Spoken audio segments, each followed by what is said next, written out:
Cela fait un an que Pierre Urmic occupe le fauteuil de maire de Bordeaux. Une vague verte qui a déjoué les pronostics ce 28 juin 2020 et renversé les héritiers de Chaban après 73 ans de gestion par la droite. Je trouve que l'année a été dense et que l'on a bien travaillé.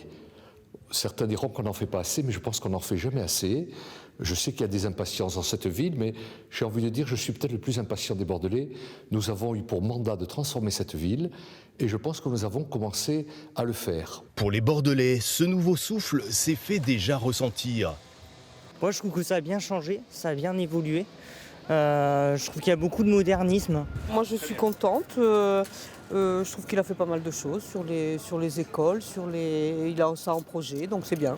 Il a des drôles d'idées et on est en train de les digérer. Il est relativement discret, mais il doit agir quand même. Bon, après, il y a eu des polémiques pour l'histoire du sapin de Noël qui était un peu stupide, je trouve.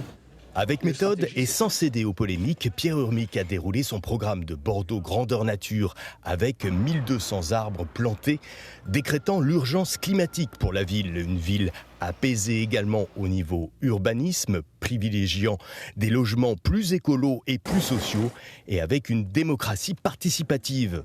Après des années de bétonisation, de bitumisation de la ville, où on a sacrifié nos derniers espaces de nature, nous avons fait de la végétalisation de la ville un impératif et une priorité.